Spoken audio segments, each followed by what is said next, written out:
നമസ്കാരം സാർ. നമസ്കാരം. അപ്പോൾ നമ്മൾ ഇന്ന് ചർച്ച ചെയ്യാൻ പോകുന്ന വിഷയം ധാരാളം ആളുകൾ ആവശ്യപ്പെടുന്നതിലൊന്നാണ് പെരിഫറൽ ന്യൂറോപ്പതികളെ കുറിച്ചാണ്. നമ്മുടെ സാറിൻ്റെ ക്ലിനിക്കിലും സാർ ശ്രദ്ധിച്ചിട്ടുണ്ടാവും, ഒരു പക്ഷേ ധാരാളം ആളുകൾ കൈകാലുകളിൽ പുകച്ചിൽ, തരിപ്പ്, ഇതുമൂലം നടക്കാൻ പ്രയാസം, നടക്കുന്ന സമയത്ത് ചെരുപ്പ് അറിയാതെ അഴിഞ്ഞു പോവുക, ഇങ്ങനെയുള്ള ധാരാളം സിംറ്റംസ് ആയിട്ട് വരാറുണ്ടല്ലോ. നമ്മളിതിനെയൊക്കെ കളക്റ്റീവായിട്ട് പെരിഫറൽ ന്യൂറോപ്പതി എന്ന് വിശേഷിപ്പിക്കാറുണ്ട്. അതിനെക്കുറിച്ചൊന്ന് സാർ പറയാമോ? എന്താണ് ഈ അസുഖം പെരിഫറൽ ന്യൂറോപ്പതി എന്ന് പറയുന്നത്? നമ്മുടെ നെർവസ് സിസ്റ്റത്തിനെ തന്നെ നമുക്ക് രണ്ടായിട്ട് തിരിക്കാം. ഒന്ന് സെൻട്രൽ നെർവസ് സിസ്റ്റം, പിന്നെ peripheral nervous system. Central nervous സിസ്റ്റത്തിൽ വരുന്നതാണ് തലച്ചോറും സ്പൈനൽ കോഡും. ഈ സ്പൈനൽ കോഡിൽ നിന്നൊക്കെ ഇറങ്ങി വരുന്ന ഞരമ്പുകൾ അൾട്ടിമേറ്റ്ലി എല്ലാ കോശങ്ങളിലേക്ക് എത്തുന്നുണ്ട്. ആ പോർഷനെയാണ് നമ്മൾ പെരിഫറൽ നെർവ്സ് എന്ന് പറയുന്നത്. അപ്പോൾ പെരിഫറൽ നെർവ്സിൻ്റെ അഫക്റ്റ് ചെയ്തുള്ള കണ്ടീഷൻസിനെ ഇൻ ജനറൽ പെരിഫറൽ ന്യൂറോപ്പതി എന്ന് പറയും. അപ്പോൾ അത് യൂഷ്വലി കൈകാലുകൾക്ക് തരിപ്പ്, കടച്ചിൽ, പുകച്ചിൽ, ചുട്ടുകത്തൽ അങ്ങനെയൊക്കെ സിംറ്റംസ് ആയിട്ടാണ് സാധാരണ ഉണ്ടാവുക. അതിൻ്റെ കോസസ് നോക്കുകയാണെങ്കിൽ ഏറ്റവും കോമൺ ആയിട്ടുള്ള നമ്മുടെ ഏരിയയിൽ കാണുന്ന കോസ് ഡയബറ്റീസ് തന്നെയായിരിക്കും. ഡയബറ്റീസിൽ ഉള്ള ആൾക്കാർക്ക് എന്തായാലും ഒരു 4-5 വർഷം കഴിയുമ്പോഴേക്കും ഡയബറ്റിക് പെരിഫറൽ ന്യൂറോപ്പതി വരും. അതൊരു പോസിറ്റീവ് സിംറ്റംസ് ആയിട്ടും വരാം, ചിലപ്പോൾ നെഗറ്റീവ് സിംറ്റംസ് ആയിട്ട് വരാം. പോസിറ്റീവ് സിംറ്റംസ് ശരിക്കും ചുട്ടുകത്തുക, ബേണിങ് സെൻസേഷൻ എന്നൊക്കെ ആയിട്ടാണ് പറയുക. നെഗറ്റീവ് സിംറ്റംസ് ചിലപ്പോൾ അവർക്ക് അറിയില്ല, ആകെ നമ്പായിരിക്കും. ചിലപ്പോൾ നടക്കുമ്പോൾ ചെരുപ്പ് ഊരി പോവുക, അവർ അറിഞ്ഞുകൊള്ളുന്നില്ല. കുറേ ദൂരം നിന്ന് കഴിയുമ്പോഴാവും ചിലപ്പോൾ ഒരു കാലിൽ ചെരുപ്പില്ല എന്നൊക്കെ മനസ്സിലാവും. അല്ലെങ്കിൽ ചിലപ്പോൾ കാലിൻ്റെ അടിയിൽ വലിയ മുറിയൊക്കെ ആയിട്ടാണ് ചിലപ്പോൾ അവർ റെക്കഗ്നൈസ് ചെയ്യുക, ബിക്കോസ് ലാക്ക് ഓഫ് സിംറ്റംസ് ആണ്. അപ്പോൾ ആ ഒരു പെയിൻ സെൻസേഷൻ ചിലപ്പോൾ അറിഞ്ഞുകൊള്ളുന്നില്ല. പെരിഫറൽ ന്യൂറോപ്പതി യൂഷ്വലി സ്റ്റാർട്ട് ചെയ്യുന്ന ലോവർ ലിംബിലായിരിക്കും, പക്ഷേ അപ്പർ ലിംബിലും സ്റ്റാർട്ട് ചെയ്യുന്ന ടൈപ്പുകളും ഉണ്ട്. സാധാരണ ഈ ഡയബറ്റീസിൽ ഗ്ലോ ആൻഡ് സ്റ്റോക്കിംഗ് ഫിനോമിനൻ എന്ന് പറയുന്നത്, അത് ഇതുമായി ബന്ധപ്പെട്ട് അതെ, സ്റ്റോക്കിങ് കാലിൻ്റെ മുകളിൽ സിംറ്റംസ്, അത് കയറി മുട്ടുവരെ എത്തുന്ന സമയത്താണ് പിന്നെ കയ്യിലേക്ക് സിംറ്റംസ് സ്റ്റാർട്ട് ചെയ്യാം. സാർ ഇപ്പോൾ പ്രധാനപ്പെട്ട ഒരു കാരണം പറഞ്ഞല്ലോ, ഡയബറ്റീസ് ആണ്. ഇതല്ലാതെ സാധാരണ ചില ആളുകൾ ഇപ്പോൾ പ്രത്യേകിച്ച് കീമോതെറാപ്പിയുടെ സൈഡ് എഫക്റ്റ് ഒക്കെ ആയിട്ട് ഇങ്ങനെ വരാറുണ്ട് നമ്മുടെ ഒപ്പീനിയനിൽ. അങ്ങനെ സാർ കാണാം, കീമോതെറാപ്പിയുടെ സൈഡ് എഫക്റ്റ് ആയിട്ട് കാണാറുണ്ട്. പിന്നെ ഉള്ളത് തൈറോയിഡിന്റെ ഭാഗമായിട്ട് വരാം, പിന്നെ ചില ടോക്സിൻസിന്റെ, ഹെവി മെറ്റൽ ടോക്സിൻസിന്റെ ഭാഗമായിട്ട് വരാം. ഈ വളരെ അടുത്ത കാലത്ത് നമ്മളെ എല്ലാവരും ഉത്കണ്ഠാകുലരാക്കിയ ഒന്നാണല്ലോ സാറേ, പൂനെയിലും ബാംഗ്ലൂരും ഒക്കെ ഉണ്ടായിട്ടുള്ള ഗിലൻ ബാരി സിൻഡ്രോമിന്റെ ഔട്ട് ബ്രേക്ക്. അപ്പോൾ അത് ഒരു ഓട്ടോ ഇമ്മ്യൂൺ ഫോം ഓഫ്, അല്ലെങ്കിൽ ഒരു ഇമ്മ്യൂൺ റിയാക്ഷന്റെ ഫോമിലുള്ള ഒരു പെരിഫറൽ ന്യൂറോപ്പതി തന്നെയല്ലേ അത്? പെരിഫറൽ ഗിലൻ ബാരി സിൻഡ്രോം എന്ന് പറഞ്ഞിട്ടുണ്ടെങ്കിൽ യൂഷ്വലി കുറച്ചും കൂടി ഹയർ ലെവലിലാണ്. സ്പൈനൽ കോഡിൽ നിന്ന് ഇറങ്ങിയ വശം ആണ് നെർവ്സിനെ അഫക്ട് ചെയ്തത്. പെരിഫറൽ ന്യൂറോപ്പതി ആണെങ്കിൽ കുറച്ചും കൂടി ഡിസ്റ്റൽ ആണ്, ഏറ്റവും ടുവേർഡ്സ് ടിഷ്യൂ എൻഡിലാണ് നെർവ്സിനെ എഫക്ട് ചെയ്യുന്നത്. വലിയൊരു സ്പെക്ട്രം അസുഖങ്ങൾ ഇതിന്റെ ഉണ്ട്. പെരിഫറൽ നെർവ്സ് എന്ന് വെച്ചിട്ടുണ്ടെങ്കിൽ അതാ പറയുന്നത്, സ്പൈനൽ കോഡിൽ നിന്ന് ഇറങ്ങിയ മുതൽ ടിഷ്യൂ ലെവലിൽ എത്തുന്നവരെ ഇൻവോൾവ് ചെയ്യാം. ഇപ്പോൾ സിമെട്രിക്കലൊക്കെ ആയിട്ട് വരികയാണെങ്കിൽ അത് പെരിഫറൽ ന്യൂറോപ്പതി എന്ന് പറയും.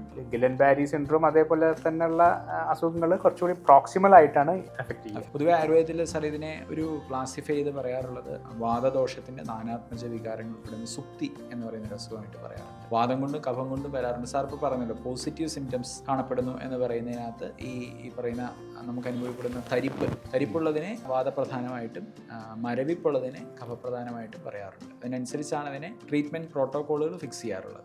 ഇതിൻ്റെ എങ്ങനെയാണ് സാർ ഇതിൻ്റെ ഒരു ഇൻവെസ്റ്റിഗേഷൻസും? ഇപ്പോൾ ഒരാളിങ്ങനെ സസ്പെക്റ്റ് ചെയ്യുന്നുണ്ടെങ്കിൽ ഇപ്പോൾ ഒരു ഡോക്ടർ എങ്ങനെയായിരിക്കും ഒരു ഇൻവെസ്റ്റിഗേഷൻസ് നമ്മൾ സാധാരണ നോക്കുന്നത് അത് എന്തിൻ്റെ കോസ് എന്താണെന്ന് നോക്കണം. അപ്പോൾ അതിന് സാധാരണ റുട്ടീനായിട്ട് നോക്കുന്ന ബ്ലഡ് ഇൻവെസ്റ്റിഗേഷൻ ചെയ്യണം. ബ്ലഡിൽ ഷുഗർ ഉണ്ടോ നോക്കാം, തൈറോയ്ഡ് ഉണ്ടോ നോക്കാം. പിന്നെ അതേപോലെ തന്നെ വൈറ്റമിൻ ഡെഫിഷ്യൻസീസ് ഒക്കെ, B12 ഡെഫിഷ്യൻസിയുടെ ഫീച്ചേഴ്സ് ഉണ്ടോ, B12 ലെവല് നോക്കാം. ചില ആൾക്കാർക്ക് യൂറീമിക് ആൻഡ് പെരിഫറൽ ന്യൂറോപ്പതി വരും, കിഡ്നി ഫംഗ്ഷൻസിൻ്റെ പ്രോബ്ലംസ് ഉണ്ടോ നോക്കാം. അങ്ങനെ റുട്ടീനായിട്ടുള്ള ബ്ലഡ് ഇൻവെസ്റ്റിഗേഷൻസിൽ എന്ത് കോസാണ് പെരിഫറൽ ന്യൂറോപ്പതിക്ക് എന്ന് മനസ്സിലാക്കാം. പിന്നെ പെരിഫറൽ ന്യൂറോപ്പതി എന്ത് ടൈപ്പാണെന്നാണ് ഇപ്പോൾ അത് തന്നെ പല തരത്തിൽ പറയാം. നമുക്ക് ആക്സോണൽ ടൈപ്പ്, ഡീമൈലേറ്റിംഗ് ടൈപ്പ്, അല്ലെങ്കിൽ സിമെട്രിക്കൽ, അസിമെട്രിക്കൽ, അങ്ങനെയൊക്കെ അതൊക്കെ അറിയണമെങ്കിൽ നമ്മൾ സാധാരണ ചെയ്യുന്ന ഒരു ടെസ്റ്റാണ് നെർവ് കണ്ടക്ഷൻ സ്റ്റഡീസ് എന്ന് പറയുന്ന ടെസ്റ്റ്. അത് ചെയ്ത് കഴിഞ്ഞിട്ടുണ്ടെങ്കിൽ അത് സെൻസറി ഫൈബേഴ്സിനെയാണോ എഫക്ട് ചെയ്തിട്ടുള്ളത്, മോട്ടോർ ഫൈബേഴ്സിനെയാണോ എഫക്ട് ചെയ്ത്, അതിൻ്റെ ഞരമ്പിൻ്റെ കവറിങ്ങിനെയാണോ അതോ അതിൻ്റെ ആക്സോണിനെയാണോ എഫക്ട് ചെയ്തത് എന്നൊക്കെ നമുക്ക് ഡിഫറൻഷിയേറ്റ് ചെയ്യാൻ പറ്റും. അതൊക്കെ ഡിഫറൻഷിയേറ്റ് ചെയ്ത് കഴിഞ്ഞാൽ അത് എന്ത് ടൈപ്പ്, അതിൻ്റെ കോസ് എന്താണെന്ന്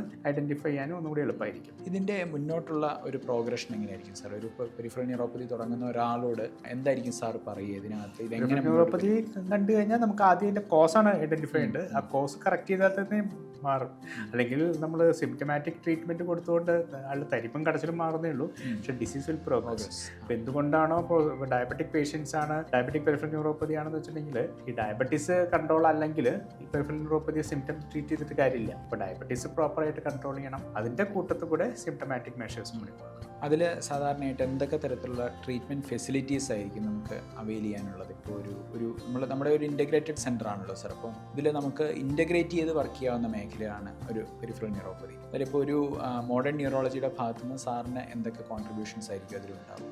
ഇതിൽ മെയിനായിട്ടുള്ള പേഷ്യൻ്റ് സിംറ്റം നമുക്ക് റിലീവ് ചെയ്യാൻ വേണ്ടി നമുക്ക് ഗാബാപെൻറ്റിൻ, കാർബമാസെപ്പിൻ അങ്ങനത്തെയുള്ള ലാക്കോസമൈഡ് അങ്ങനത്തെയുള്ള ഡ്രഗ്സ് ഒക്കെ യൂസ് ചെയ്ത് കഴിഞ്ഞാൽ പേഷ്യൻ്റ് സിംറ്റംസ് റിലീവ് ചെയ്യാം. അതേപോലെ തന്നെ ഡിലോക്സിറ്റിൻ അല്ലെങ്കിൽ അമിട്രിപ്റ്റിൻ എന്ന് പറഞ്ഞ മരുന്നുകൾ കൊടുത്തിട്ടുണ്ടെങ്കിലും ആ പേഷ്യൻ്റെ സിംറ്റംസ് ഇതാക്കാം. പിന്നെ നെർവ് റിക്കവറിക്ക് വേണ്ടിയിട്ട് പല പാൽമിറ്റോയിൻ, എത്തനോളമൈഡ് എന്നൊക്കെ പറഞ്ഞിട്ടുള്ള ചില മോളിക്യൂൾസ് ഉണ്ട്. അതൊക്കെ നെർവ് റിപ്പയറിന് സഹായമാകും. അപ്പോൾ അത് കൊടുത്തിട്ടും പേഷ്യൻസിന് റിക്കവറി ഉണ്ടാക്കാം.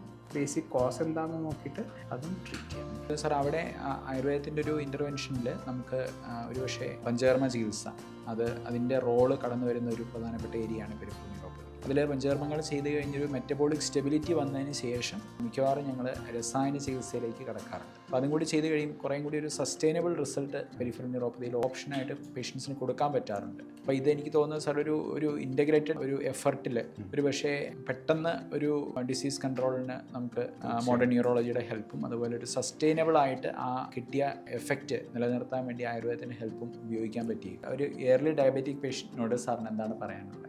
ഡയബറ്റീസ് വന്നുള്ള പേഷ്യൻസ് അവർക്ക് എല്ലാ അവയവങ്ങളെയും പീരിയോഡിക്കലി ടെസ്റ്റ് ചെയ്യുന്നത് വളരെ അത്യാവശ്യമായിരിക്കും. അവർക്ക് കണ്ണ് റെഗുലറായി ടെസ്റ്റ് ചെയ്യണം, റീനൽ ഫംഗ്ഷൻ ടെസ്റ്റ് ചെയ്യണം, ന്യൂറോപ്പതി ഡോസ് ടെസ്റ്റ് ചെയ്യണം. അപ്പോൾ പേഷ്യൻറ്റിന് പീരിയോഡിക്കൽ ചെക്കപ്പ് വളരെ ഇമ്പോർട്ടൻ്റ് ആണ്. വെറും ഷുഗർ കൺട്രോൾ മാത്രം നോക്കിയാൽ പോരാ, എല്ലാ അവയവങ്ങളെയും ടെസ്റ്റ് ചെയ്യുന്നത് നല്ലതാണ്. ഒരു ഇടയ്ക്ക് NCV ചെയ്യണമെന്നാണോ സാർ പറയുന്നത്? NCV ടെസ്റ്റ് റെഗുലറായിട്ട് ചെയ്യേണ്ട ആവശ്യമൊന്നുമില്ല. പേഷ്യൻറ്റ് ക്ലിനിക്കൽ എക്സാമിനേഷൻ വേണം, പേഷ്യൻ്റെ സിംറ്റം അസസ് ചെയ്യണം. പേഷ്യൻറ്റ് ചിലപ്പോൾ ഇതൊക്കെ നെഗ്ലക്ട് ചെയ്യും. ഇനീഷ്യലി തരിപ്പും കടച്ചിലൊക്കെ കുറച്ച് പ്രായമായിട്ടുള്ള ആൾക്കാരാണെങ്കിൽ ഇതൊക്കെ ചിലപ്പോൾ അവർ നെഗ്ലക്ട് ചെയ്തു വരും. അപ്പോൾ അവരോട് പോസിറ്റീവ് ക്വസ്റ്റ്യൻസ് ചോദിച്ചിട്ട് നമുക്കത് ഉണ്ടോയെന്ന് തിരിച്ചറിഞ്ഞ് അതിനനുസരിച്ച് ചികിത്സിക്കണം. സാധാരണയായിട്ട് ആയുർവേദ ഡോക്ടേഴ്സ് ഈ കാര്യത്തിൽ എക്സ്പീരിയൻസ് സീനിയർ ഡോക്ടേഴ്സിൻ്റെ അഭിപ്രായത്തിൽ, നമ്മുടെ ഒരു ഡോക്യുമെൻറ്റേഷൻ്റെ അഭിപ്രായത്തിൽ ഡയബറ്റീസ് തുടങ്ങുമ്പോൾ തന്നെ പാദത്തിൻ്റെ സംരക്ഷണവും കൂടി തുടങ്ങുകയാണെങ്കിൽ പാദങ്ങളുടെയും കൈകാലുകളുടെയും സംരക്ഷണം ഉറപ്പുവരുത്താൻ ആയുർവേദത്തിൻ്റെ എക്സ്റ്റേണൽ തെറാപ്പീസ് പലതരം എണ്ണകളുടെ കോമ്പിനേഷൻസും അതുപോലെ ചൂർണ്ണങ്ങളുണ്ട്, നമുക്ക് റബ്ബ് ചെയ്ത് പൗഡർ മസാജ് ചെയ്യാനുള്ള അത്തരത്തിലുള്ള അഡ്വൈസുകൾ കൊടുക്കുന്നുണ്ട്. അതെനിക്ക് തോന്നുന്നത് പെരിഫറൽ ന്യൂറോപ്പതിയുടെ ആ ഒരു ഇൻസൾട്ട് അല്ലെങ്കിൽ അതിൻ്റെ ഓൺസ്ലോട്ട് തടയാൻ കുറേയൊക്കെ സഹായിക്കുന്നു. അപ്പോൾ ആ നിലയ്ക്ക് നോക്കി എനിക്ക് തോന്നുന്നു സാർ ഒരു ഇൻ്റഗ്രേറ്റഡ് ആയിട്ട് മാനേജ് ചെയ്യപ്പെടേണ്ടുന്ന ഒരു ഡിസീസ് തന്നെയാണ് പെരിഫറൽ ന്യൂറോപ്പതി. തീർച്ചയായും. Thank you very much. ശരി.